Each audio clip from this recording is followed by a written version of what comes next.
नमस्कार विद्यार्थी मित्रांनो, पवित्र पोर्टलवरती प्राधान्यक्रम जनरेट करून लॉक करण्याची प्रोसेस संपलेली आहे. त्यानंतर आता बऱ्याचशा विद्यार्थ्यांच्या माध्यमातून सोशल मीडियाला असं समजतंय की NTC वर्गावरती अन्याय झाला, त्यांच्या जागा कमी आल्या किंवा इतरही प्रवर्गाचे मुलं बोलत आहेत. आता नेमकं काय आहे, सोशल मीडियाच्या माध्यमातून ही बातमी जशी व्हायरल झाली आहे तसं पवित्र पोर्टलवर सुद्धा एक महत्वाचं प्रसिद्धीपत्रक आलेलं आहे. आता हा व्हिडिओ शेवटपर्यंत बघा, नीट समजून घ्या की यामध्ये बिंदू नामावलीचा काय मुद्दा आहे, अनुशेष काय असतो, जाहिराती कशा प्रकारच्या आलेल्या आहे, जाहिरातीमध्ये किती व्यवस्थापनांनी सहभाग घेतलेला आहे, त्यांनी एकत्रितपणे किती पदांसाठी जाहिरात दिली, हे सगळे मुद्दे तुम्ही जर नीट लक्षात घेतले तर तुमच्या लक्षात येईल की नेमका मुद्दा काय आहे. मग किती विश्वास या व्हायरल गोष्टीवरती ठेवायचा, किती नाही ठेवायचा, हा पण मुद्दा समजू शकता तुम्ही.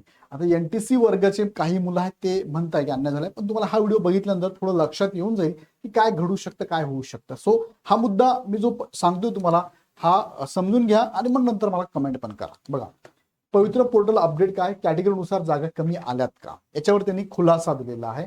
कारणे काय आणि विद्यार्थ्यांची मागणी काय होते ते पण मी तुम्हाला सांगतो. वन बाय नीट समजून घ्या फक्त. बघा, हे बिंदू नामावली संदर्भात आता त्यांनी 16 ऑगस्टला दिलेलं हे प्रसिद्धी पत्रक आहे आणि त्यामध्ये पहिले जे 4 पॉईंट आहेत ते बिंदू नामावली संदर्भातले. काय पॉईंट त्यांनी सांगितले बघा, शिक्षक पद भरतीसाठी आलेल्या जाहिरातीमध्ये मागासवर्गीय उमेदवारांवर मोठा अन्याय झाल्याचा प्रसार माध्यमांमध्ये होत असलेल्या वक्तव्याबाबत खुलासा. आता त्यांनी ते फक्त मागासवर्गीयांचं पण नाव टाकले, म्हणजे सगळेच त्याच्यामध्ये आले, त्या उमेदवारांचं म्हणणं आहे. ओके, पुढे NTCचा पण उल्लेख केलाय. कोणत्याही पदभरतीसाठी अद्ययावत बिंदू नामावली अनिवार्य असते. बिंदू नामावली काय असते तर ते रोस्टर म्हणतो आपण त्याला. प्रत्येक ठिकाणी जो बिंदू असतो तो बिंदू कुणासाठी, कोणत्या आरक्षणासाठी, समांतर आरक्षणासाठी राखून ठेवलेला आहे, त्यानुसार ती जाहिरात येत असते. मग त्यानुसार शिक्षक पदभरती करताना सुद्धा संबंधित व्यवस्थापना स्तरावर बिंदू नामावली ठेवण्यात येते. ओके, म्हणजे इथे पण बिंदू नामावली झालेली आहे. दुसरा मुद्दा, आरक्षण धोरणातील बदल अथवा पदसंख्येत बदल झाल्यास नवीन पदभरती करण्यापूर्वी संबंधित विभागाच्या मागासवर्ग कक्षाकडून, त्याला आपण मागासवर्ग मावक म्हणतो, मागासवर्ग कक्ष मावक म्हणतो, यांच्याकडनं बिंदू नामावली तपासण्यात येते. अद्ययावत बिंदू नामावली विचारात घेऊनच पदभरती करण्यात येते, हे पण लक्षात घ्या. आता पदसंख्येत किंवा आरक्षण धोरणात बदल म्हणजे काय, आरक्षण 1% होता 2% झाला, 2चं 3.5% झाले, हे बदल. दुसरं काय की पदसंख्येत बदल, तिथे जे आस्थापना आहे त्या आस्थापनामध्ये पदसंख्येत बदल होऊ शकतात. म्हणजे एखाद्या आस्थापनामध्ये पूर्वी पूर्ण जागा ह्या फॉर एक्झाम्पल 50 होत्या, पण आता त्या आस्थापनात जागांची संख्या कमी करण्यात मर्यादित केली, 30 केलेली आहे, किंवा कोणाची 30 होती ती आता 10च केलेली आहे. हे पण बदल होतात, त्यानुसार त्या ठिकाणी आरक्षण सुद्धा कमी जास्त होऊ शकतं. कमी जास्त इन द सेन्स जागेचं आरक्षण, म्हणजे 10 जागांमध्ये ओपनला किती, कॅटेगरीला किती, ते ठरतं त्यानुसार. ओके, त्यानंतर सामान्य प्रशासन विभागाच्या शासन निर्णयानुसार, बघा हा एक मुद्दा महत्वाचा, मंजूर पदे किती आहेत त्या ठिकाणी, जे की दरवर्षी चेक केलं जातं. मंजूर काही पद काय होत आहे की डेड होऊन जातात, म्हणजे काही पद हे निरसित केले जातात, काढून टाकले जातात, काही पद ठेवले जातात, ते पण लक्षात घ्यावं लागतं.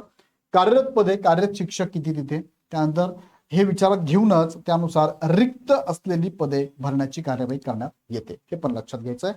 आणि चौथा मुद्दा, बिंदू नामावली संदर्भात संबंधित व्यवस्थापनाकडून तपासलेली बिंदू नामावली विचारात घेता त्यात ज्या आरक्षणाची रिक्त पदे दर्शवली आहेत तीच पदे पदभरती करताना विचारात घेतली जातात. आता हा झाला बिंदू नामावली संदर्भात त्यांनी दिलेला खुलासा.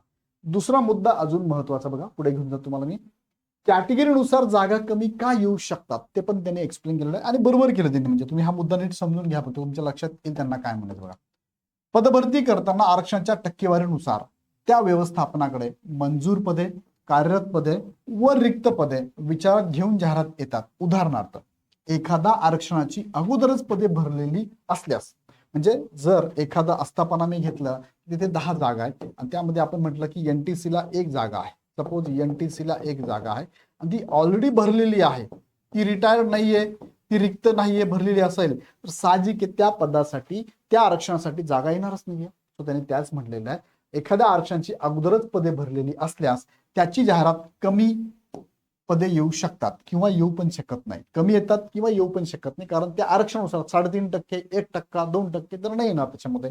एखाद्या प्रवर्गाची कार्यरत संख्या कमी असल्यास अशा आरक्षणाची पदे मंजूर टक्केवारीपेक्षा अधिक येऊ शकतात. बघा, म्हणजे कार्यरत संख्या कमी आहे आणि मंजूर जास्त आहे, कार्यरत कमी, मग त्या ठिकाणी काय तुम्हाला टक्केवारी जास्त पाहायला मिळेल, पदसंख्या जास्त पाहायला मिळू शकते, हे तर लक्षात. हा, 6वा मुद्दा आहे की की शालेय शिक्षण विभागाच्या शासन निर्णयानुसार 80% जागा भरण्याची परवानगी असल्यामुळे तेवढ्या जागा भरल्या गेलेल्या आहेत. आणि 7वा मुद्दा, पवित्र पोर्टल मार्फत त्या व्यवस्थापनाकडून मुलाखतीशिवाय व मुलाखतीसह दोन्ही मिळून प्राप्त जाहिरातीतील रिक्त पदांचा तपशील खालीलप्रमाणे आहे. म्हणजे आता पवित्र पोर्टल ही प्रोसेस राबवली आहे, पण या पवित्र पोर्टलला ऍड देण्यासाठी संबंधित ज्या आस्थापना आहेत त्यांनी ही जाहिरात पाठवलेली आहे. सो पवित्र पोर्टलने आलेल्या जाहिरातीचा फक्त विचार करून जाहिरात दिलेली आहे. सो बाकी मेजर रोल जो आहे ना तो आस्थापनांचा आहे. स्थानिक स्वराज्य संस्था असेल किंवा संस्था असेल त्यांचा आणि मावक कक्षाचा आहे. तो त्यांनी प्रॉपर करून यांच्यापर्यंत पाठवणं गरजेचं असतं. ते आलेलं आहे असं यांचं पण म्हणणं आहे. आता पुढे बघूया काय म्हणताय. जागा कमी आहे, अन्याय झाला असं बऱ्याच जणांचं म्हणणं आहे. आता बघा त्यांनी चार्टच दिलेला आहे, त्यांनी खुलासा प्रॉपर केलेला आहे. काय त्यांनी बघा कॅटेगरीनुसार बघा एससी ला 13% जागा आहे. टोटल पोस्ट 3277 त्यांनी ह्या ऍड मध्ये टाकलेले आहे. टोटल मुलाखतीशिवाय. आता याच्यामध्ये तुम्ही लक्षात घ्या की यामध्ये पद गटनिहाय वेगवेगळे आहे. माध्यम इंग्रजी, उर्दू, कन्नड त्यानुसार वेगवेगळे आहे. विषयानुसार वेगवेगळ्या असणार आहे. येतं लक्षात. मग त्यामुळे त्या जरी एसटी ला 13% 3277 जागा आहे त्या प्रत्येक उमेदवाराला लागू आहेत का? नाही. प्रत्येक उमेदवाराला कदाचित 2, 4, 8, 10, 15, 20 अशाच असू शकतात. का? कारण माध्यमानुसार वेगळे आहे, गटानुसार वेगळ्या आहे, विषयानुसार वेगळ्या आहे. त्यातली त्यात तुम्ही बघू शकता विषय भरपूर जास्त आहे. कोणत्या गटाला आहे कोणत्या गटाला नाही हे पण तुम्ही बघू शकता. येतं लक्षात. हा, काही विद्यार्थी कदाचित काही गटांना पात्रच नाहीये, तो त्यांना जागा कमीच येणार आहे. आणि ऍज पर 13% पाहिजे तर हा आकडा आहे 10.51. 80% जागा भरायच्या, त्यामुळे तो जागा आकडा आहे 10.51. जागा जेवढ्या आहेत त्याच्या 10.51% जागा त्यांनी घेतलेल्या आहेत. ओके. एसटीचा संदर्भ 60% आहे, 3341 इथे आहे, जास्त आहे. म्हणजे यापूर्वी एसटीच्या जागा म्हणजे भरल्या गेल्या नसेल. जागा जास्त रिक्त असू शकतात, रिक्त होण्याची कारण वेगळी असू शकतात. सो ह्या जागा जास्त रिक्त आहेत तर बिंदू नामोली बदले बघा. म्हणजे तुम्ही म्हणतात सॉरी इथे जागा कमी आल्या, पण इथे जास्त आल्याच्याबद्दल पण बोललं पाहिजे आपण की 67% पाहिजे होता, पण जास्त का आल्या तर ह्या जागा रिक्त जास्त होत्या किंवा त्यांचा अनुशेष असेल किंवा त्या जागा मंजूर जास्त आहेत त्या ठिकाणी. कारण काही जिल्हे जे आहेत ना ते पेसाचे, त्या पेसा जिल्ह्यांमध्ये स्थानिक विद्यार्थ्यांना 100%, 50%, 75% काय असतं रिझर्वेशन आहे. तेच उमेदवार म्हणजे 100% तेच उमेदवार, 75% तेच उमेदवार, 25% तेच उमेदवार भरले जावेत या संदर्भातला GR पण आहे. त्यामुळे तुम्हाला एसटीच्या जागा इथे जास्त बघायला मिळतात. त्यात अजून एसटी पेसामध्ये अजून जागा बघा 2674 8.58%. म्हणजे पेसाचेच विद्यार्थी भरले जातात. ओके. त्यानंतर विजय 3% आहे, 916 जागा, 2.94 जवळपास 3% आलेल्या आहे. NT बच्या 2.50 आहे, 494 1.5% आहे, म्हणजे 1% कमी दिसतोय. पण त्यात तुम्हाला मी सुरुवातीला कारण त्यांनी दिले ते सांगितलं एक्सप्लेन करून. NTC ला बघा हा मुद्दा बरेच जण लावताय की 3.5% आहे, 505 जागा आहे, 1.62 म्हणजे कमी आला असं बऱ्याच जणांचं म्हणणं आहे. आणि याचं तुम्हाला कमी दिसतं इथे पर्सेंटेज कमी दिसतात. पण परत मी तुम्हाला सांगतो एखाद्या उमेदवाराला कदाचित 1-2 जागा आलेल्या आहेत फक्त त्या कॅटेगरीच्या, कारण ते माध्यमानुसार सगळ्या गोष्टी त्याच्यामध्ये येतात. आता ह्या कमी आल्याचे काही मुद्दे मी पुढे पण सांगतो. याच्यापूर्वी पण मी 2 मुद्दे तुम्हाला एक्सप्लेन केले बघा कमी काय येऊ शकतात. NTD ला 2% जागा आहे, 337 जागा आहे, 1.08 आहे. SBC ला 2%, 342 जागा, 1.10 आहे बघा. मग इथे पण कमी आलेल्या आहेत. OBC ला 19%, 3939 आहे, 12%. मग इथे पण कमी आल्यात. त्यानंतर SCBC ला 10%, 2727 इथे 8.75 आहे. EWS ला 10%, 2399 769 आहे. जनरलच्या 28% जागा 10228 ह्या 32% आलेल्या आहेत. मग ओपनच्या जागा का वाढलेल्या? 28च्या 32% का झालेल्या आहेत? कारण मगाशी म्हटल्याप्रमाणे रिक्त संख्या गुणाचे बिंदू कोणते कोणते आहेत, ओपनचे आहे का कॅटेगरीचे आहेत त्यानुसार हे सगळं ठरलेलं असतं किंवा रिक्त जागानुसार पण ठरलेलं असतं. ओके. पण त्यांनी सांगितलंय की वरील तक्त्याचे अवलोकन केले असता कोणत्याही प्रवर्गावर अन्याय झालेला नाही. सर्व प्रवर्गाच्या जाहिराती पवित्र पोर्टलवरती आलेल्या आहेत हे त्यांनी खुलासा केलेला आहे. आता काही मुद्दे पुढे मी तुम्हाला सांगतो बघा. ओपनच्या जागा जास्त का यासाठी कोण पात्र असतं आणि अनुशेष काय असतो हे तिघांचे उत्तर त्यांनी या पॅराग्राफमध्ये दिलेलं आहे. बघा, उमेदवार कोणत्याही प्रवर्गाचा असला तरी आरक्षित प्रवर्गातील सर्व उमेदवार खुल्या प्रवर्गाच्या आलेल्या जाहिरातींना देखील गुणवत्तेनुसार पात्र आहेत. यासाठी कोण पात्र आहे ओपनच्या जागांना? तर सर्व कॅटेगरीचे उमेदवार इथे पात्र असतात. मग आता बघा मी असं वेगळं वेगळं गट करत नाही. मी म्हणतो काय, मग ओपनच्या विद्यार्थ्यांनी असं म्हणायला पाहिजे होतं का की आमच्या ठिकाणी इतर उमेदवारांनी कशाला जागा घ्यायला पाहिजे? हे पहिल्यापासून सांगत आलेलं आहे. सो हा मुद्दा नाहीच आहे तिथे, लक्षात घ्या. तो ओपनच्या जागा जास्त आल्यात, पण त्या ओपनच्या जागा सगळ्याच कॅटेगरीच्या उमेदवारांना आहेत, गुणवत्तेनुसार ते जागा घेऊ शकतात. ओके. वरील तक्त्याचे अवलोकन केले असता असे दिसून येते की अनुसूचित जमाती म्हणजे ST या प्रवर्गातील उमेदवार उपलब्ध न झाल्याने कार्यरत संख्या कमी आहे. मी तुम्हाला मगाशी म्हटलं की एसटीचे उमेदवार उपलब्धच नाही झाले, होत नाही बराच वेळेस, त्यामुळे त्या जागा रिक्त राहतात. त्या जागा रिक्त आहे, कार्यरत संख्या कमी आहे, म्हणून काय त्यांचा अनुशेष दिसून येतो. म्हणजे एक जाहिरात आली, फॉर एक्झाम्पल मी एक ऍड पकडली, मागची ऍड पकडली, सपोज 2022 ची ऍड पकडली आणि एसटी साठी जागा सपोज सगळ्या टोटल म्हटलं मी 200 जागा आहेत, पण एसटीचे उमेदवार उपलब्ध नसल्यामुळे त्या जागा 150 भरल्या गेल्या. म्हणजे 50 ज्या जागा उरल्यात ना त्या जनरल मधून न भरतात त्या जागा तशाच ठेवल्या जातात आणि अनुशेष हा पुढे कॅरी फॉरवर्ड केला जातो. कॅरी पुढच्या ऍड मध्ये कॅरी केलं, पुढच्या ऍड मध्ये नेक्स्ट ऍड मध्ये कॅरी केलं जातं, म्हणून त्या जागा तुम्हाला जास्त बघायला मिळतात. का?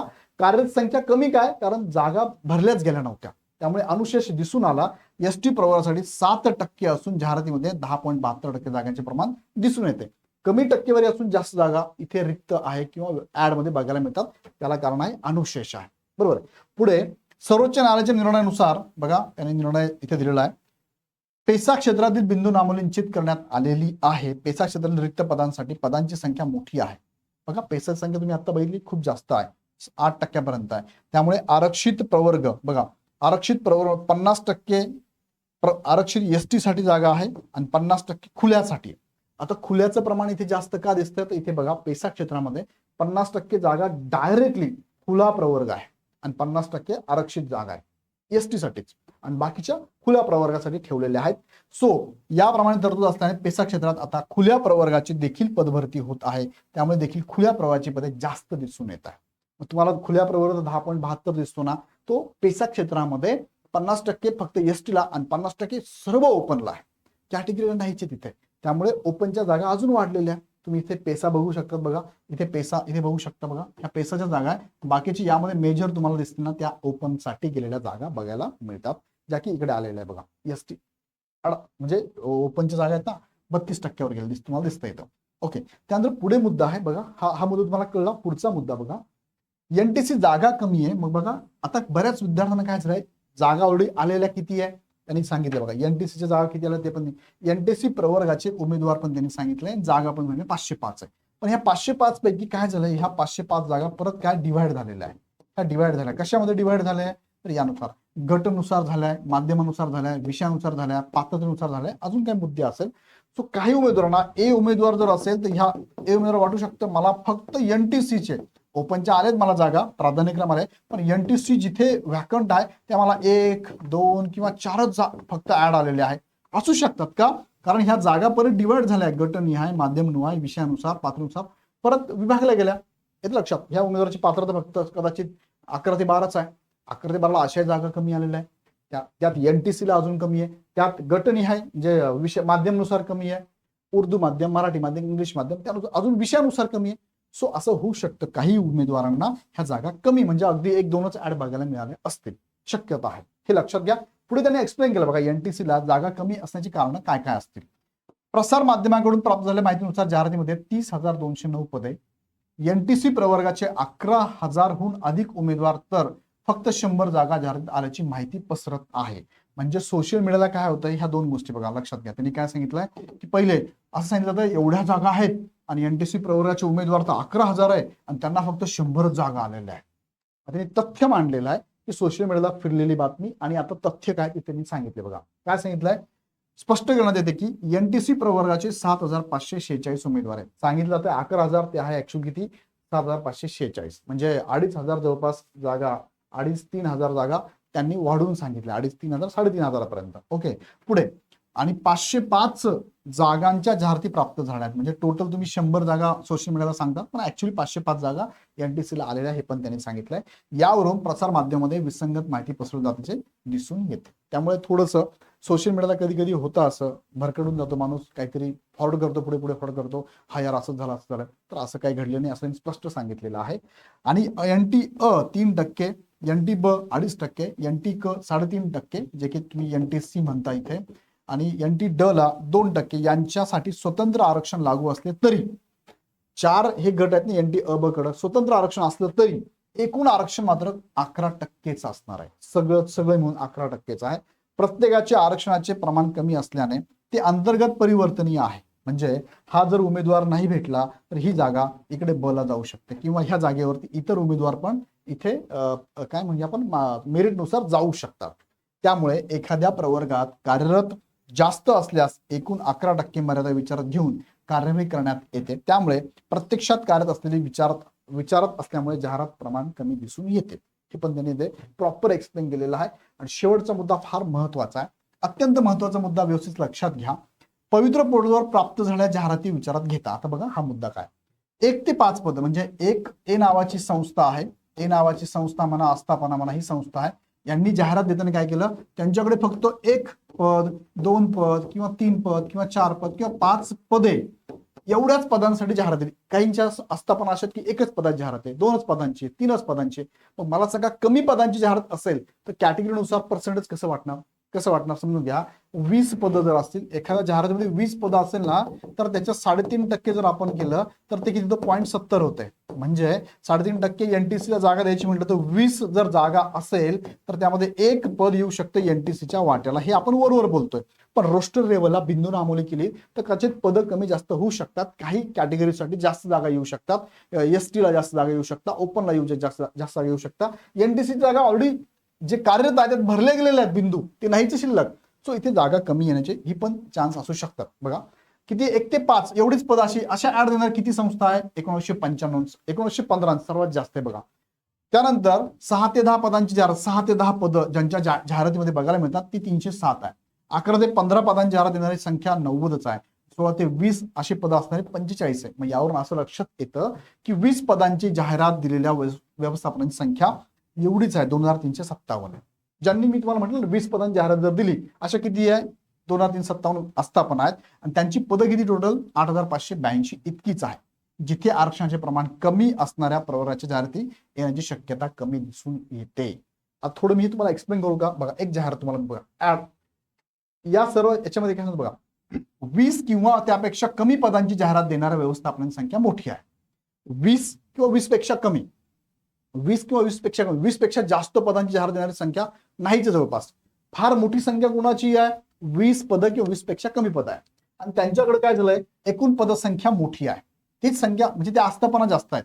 त्यामुळे उतार्यात असा निष्कर्ष मांडला जातो काय, ज्या प्रवर्गाचे आरक्षणाचे प्रमाण तुलनेने कमी आहे, जसं की 3.5% कोणाचा आहे, ईएनटीसीचा आहे, त्या प्रवर्गाला अशा छोट्या छोट्या जाहिरातीमध्ये जागा मिळण्याची शक्यता कमी असू शकते. उदाहरणार्थ बघा, 5 पदं, फक्त 5 पदांची जाहिरात आली, 5 पदे. आता याच्यातनं 3.5% जर बाजूला काढायचं म्हटलं, 3.5% तर .15 काहीतरी समथिंग येऊन जाणार. पॉईंट येईल, म्हणजे इथे जागा येऊ शकत नाही पहिली. आणि बिंदू नामोली जागा असेल तरच ठीक आहे, नसेल तर शक्यताच नाही. 0 जागा डायरेक्ट एनटीसीला 0ची. मी एनटीसी बद्दल प्रॉपर बोलतोय कारण ते जास्त सोशल मीडियाला म्हणून. बाकीच्या पदांसाठी पण हेच लागू आहे.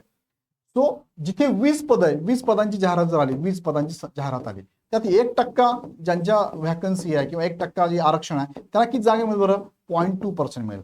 0.2% फक्त. मग याच्यात सांगा मला, एक तरी जागा येईल का, नाही. 3.5% जर मी घेतलं, 3.5% म्हणजे किती होतात ते 70.7 होतात. म्हणजे यामध्ये 20 जागा आली तर काय होऊ शकतं, एनटीसीला 1 पद येऊ शकतं. मी बेसिकली एनटीसी मध्ये का बोलतोय, कारण ते सोशल मीडियात ते जास्त पसरलं आणि ते मुलं थोडे नाराज म्हणून त्यांच्याबद्दल बोलतोय.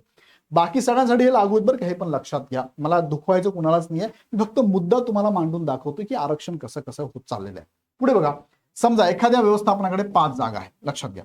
जर एखाद्या प्रवर्गाचे आरक्षण 2% असेल तर 5 जागांमध्ये त्या प्रवर्गासाठी स्वतंत्र जागा निर्माण होईलच असं नाही. 5 × 10 म्हणजे 0.1% जागा कशी द्यायची त्यांना. पण एखाद्या मोठ्या भरतीमध्ये 100 जागा असतील आणि 2% प्रमाणात त्या प्रवर्गाला जागा मिळण्याची शक्यता जास्त आहे. 100 जागा असेल, 2% म्हणजे 2 जागा मिळतील ना त्यांना, बरोबर. 100 मागे 2 जागा, 3.5%, 100 मागे 3 जागा मिळू शकतात. मग जास्त जागा असेल एकाच आस्थापनाच्या तर शक्यता जास्त, त्या कॅटेगरीला जास्त मिळतील. पण त्या आस्थापनाच्या जागाच 2, 4, 5, 6, 20च्या आत आहे. अशा जाहिरातीमुळे काय झालंय, त्या आस्थापनांच्या त्या प्रत्येक कॅटेगरीला न्याय मिळू शकत नाही ना. कसं देतात न्याय सांगा बरं. 5च जाहिराती, मग एनटीसीला किती, एनटीएला किती, बला किती, डला किती, ईडब्ल्यूएस किती, एससीबीसी किती, ओबीसी किती, एसबीसी किती, एसटी किती, एससी किती, ओपनला किती, सगळ्यांना द्यावं लागेल ना. मग कसं द्यायचं, जागा फक्त 5च आहे, म्हणजे सगळ्यांना नाही होणार ना शक्य. लक्षात घ्या तुम्ही. म्हणूनच या उताराचा मुख्य विषय आहे, छोट्या संख्येने पदांची जाहिरात निघाल्यामुळे कमी आरक्षण असलेल्या प्रवर्गांना आरक्षण प्रत्यक्ष लाभ मिळण्याची शक्यता कमी होऊन जाते. हा मुद्दा तुम्हाला डिटेलमध्ये याच्यावरती मी भरपूर विचार करून हे सगळे मुद्दे सोपे करून सांगण्याचा प्रयत्न केलेला आहे. सो कोणत्याच कॅटेगरीला दुखवण्याचा हेतू अजिबात नाहीये, फक्त ही प्रॉपर भरती चालू आहे. काही शंका आणू नका मनामध्ये. खूप चांगल्या जागा आहेत, 30,000 प्लस जागा आलेल्या आहेत आणि अजून सेकंड फेजमध्ये सुद्धा आपल्याला परत इथे आपलं नशीब आजमावायचं आहे. तो ही प्रोसेस होऊन जाऊ द्या, व्यवस्थित होऊन जाऊ द्या. हा, याच्याबद्दल खरंच तुम्हाला जर एखादा मुद्दा वाटतो की नाही सर तुमचा हा मुद्दा लक्षात नाही येते, मला कमेंटमध्ये टाका, त्याच्यावर अभ्यास करून मी परत एक व्हिडिओ घेतो. एखादा सुटू शकतो, राहू शकतो, काही हरकत नाही, माझ्याकडनं पण चूक होऊ शकते, असेल तर मला कमेंटमध्ये टाका. पण त्यांनी हे खुलासा पण दिलेला आहे. सो त्यांचा उद्देश काय की विद्यार्थ्यांनी उगाच कुणीच काही सांगतं म्हणून भरकटून जाऊ नका, कोणावर विश्वास ठेवू नका.